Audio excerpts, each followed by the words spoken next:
politik suku, agama lain, politik lain. Bagi kita tidak ada.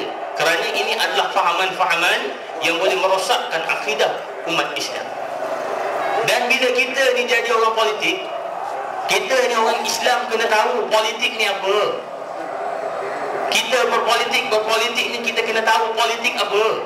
Bila orang tak tahu politik tu apa, maka politik ini dijadikan sebagai alat untuk dia mencari dan mengaup keuntungan dunia.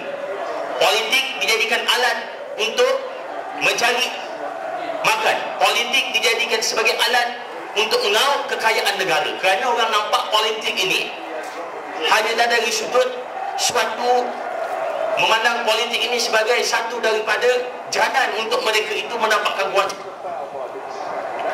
Tetapi Islam meletakkan makna politik dengan cukup luas.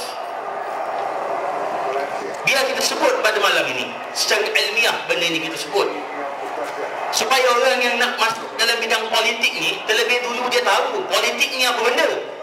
Jangan diingat politik tu menterarah saja. Dia mesti ingat politik tu apa benda politik ni. Dan begitu juga kepada orang-orang yang masuk dalam UMNO, mencebur diri dalam politik, dia kena tahu politik ni apa.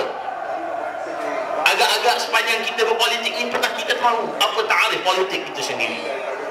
Politik itu sebagaimana yang disebut di dalam kitab At-Turuqul Hukmiyah fi Siyasat Syar'iyah, Al-Imam Ibn Al-Qayyim rahimahullahu ta'ala menakalkan makna politik itu sebagaimana yang disebut oleh Al-Imam Ibn Aqil rahimahullahu ta'ala, di mana politik itu adalah as-siyasah. Politik itu siyasatun ma kana fa'lan yakunu ma'an nas aqrabu ila as-silah wa ab'adu 'anil fasad. Politik adalah suatu perbuatan yang apabila manusia bersama dengannya, manusia itu akan jauh daripada kerosakan. Itu satu ta'arif politik daripada ulama yang agak senior seperti Imam Ibn Aqil.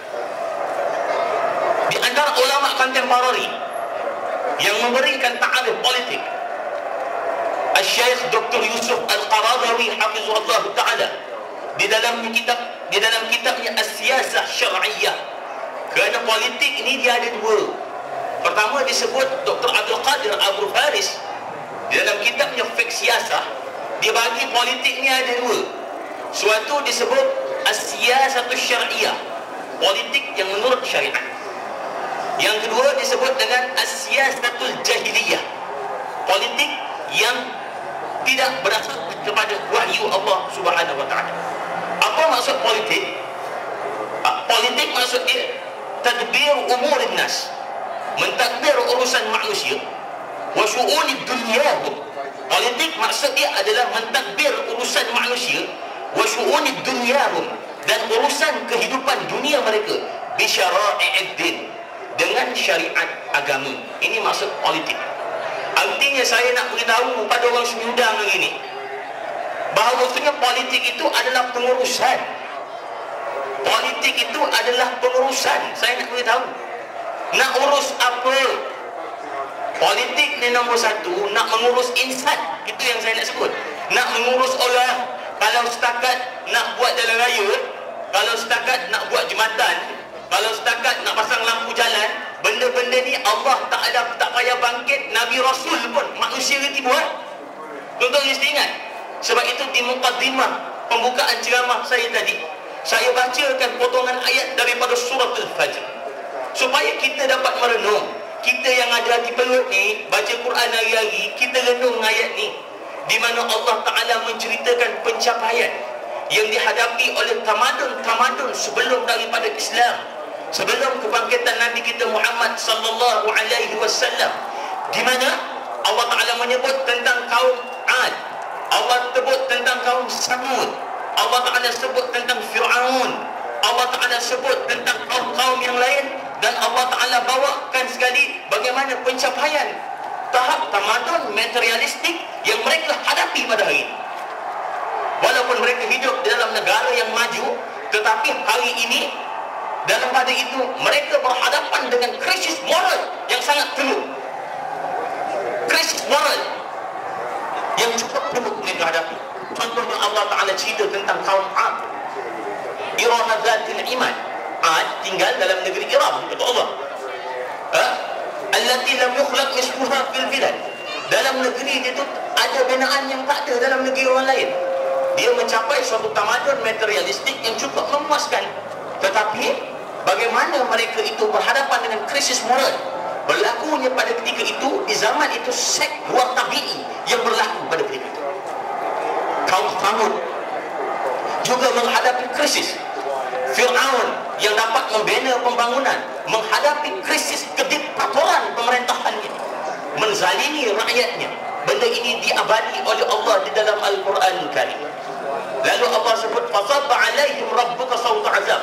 Lalu Allah Ta'ala menghancurkan kerajaan-kerajaan ini semua. Allah sebut. Kenapa?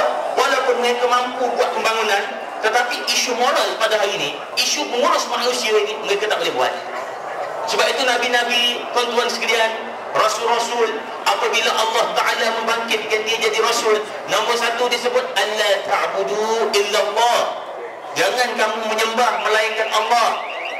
Politik Nabi-Nabi dan Rasul-Rasul, sasaran utama nak menjadikan manusia ini hamba Allah. Sebab itu bila orang ada kuasa, bila orang jadi orang politik, kerja besar dia adalah mengurus insan. Kerana Islam itu didatangkan oleh Allah Ta'ala adalah untuk menginsankan insan. Tuan-tuan mesti ingat, Islam itu didatangkan oleh Allah untuk memanusiakan manusia. Itu matlamat dia.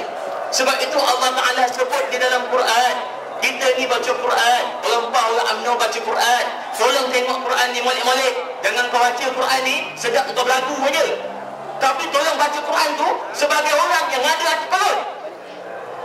Jangan membaca Quran sekadar melakukan, tetapi fatak, dungu dan baral tak memahami Quran. Allah Subhanahu wa Ta'ala sebut dalam Quran, walladzina kafaru, ingatlah sesungguhnya orang-orang yang ingkar, orang-orang yang degil, orang-orang yang mangkau, yatamatta'un, hidup di atas muka dunia ni mereka yatamatta'un, mereka nak seronok di atas dunia ni. Wa ya'kulun, mereka itu nak makan hidup atas dunia ni. Dia fikir seronok makan, hiburan makan, hiburan makan. Ini yang dihadapi oleh rakyat Malaysia pada hari 24 jam TV dihibur dengan hiburan. Ini kecala orang nak mendidik rakyat. Rakyat ni kita perlu didik dia supaya jadi hamba Allah. Sebab itu soal mendidik rakyat, menjadikan rakyat hamba Allah ini selama 54 tahun UMNO telah gagal dalam membina rakyat. Dari sudut pembangunan ni Amerika boleh buat, dari sudut pembangunan Singapura boleh buat, kita tak nafi. Siapa yang minta dia buat pembangunan. Tapi soal krisis moral, UMNO gagal hadapi benda ini. Kerana ini yang kita orang Islam kena berfikir benda ni molek-molek, supaya bila orang dapat kuasa politik ni diingat, nombor satu, bila aku jadi orang politik, aku nak mengurus insan. Sebab itu Allah Ta'ala sebut dalam Quran, orang-orang yang masuk dalam neraka, ini iktibar. Orang UMNO, orang PAS sama kena ambil iktibar rakyat Quran ni. Saya tidak tuju benda ni untuk orang PAS, orang UMNO. Saya tuju kita orang Islam. Sila ambil iktibar. Allah Ta'ala sebut siapa orang masuk neraka. Allah Ta'ala sebut orang masuk neraka ni, Allah Ta'ala sebut apa Allah sebut? Walaqad zara'na li jahannama katsiran minal jinni wal ins. Ingatlah neraka itu kami penuhkan daripada kalangan jin dan manusia. Lahum qulubun la yafqahuna biha, mereka ada hati, mereka tak berfikir. Walahum a'yunun la yubsiruna biha, mereka ada telinga, mereka ada mata, mereka tak melihat. Walahum adhanun la yasma'una biha, mereka ada telinga, mereka tak mendengar. Apa Allah kata? Ulaika kal an'am, orang ini macam binatang. Saya nak sebut, orang masuk neraka ni standard dia binatang, dia bukan standard manusia. Sebab itu bila besok dalam akhirat ada orang kata, lau kunna nasma'u aw naqilu ma kunna fi ashabis sa'ir. Kalaulah dulu atas dunia kami ni berfikir, kalaulah atas dunia ni dulu kami mendengar, ma kunna fi ashabis sa'ir, tidaklah kami dicampak oleh Allah di dalam neraka. UMNO memerintah ini, UMNO melekatkan rakyat dengan budaya hedonisme.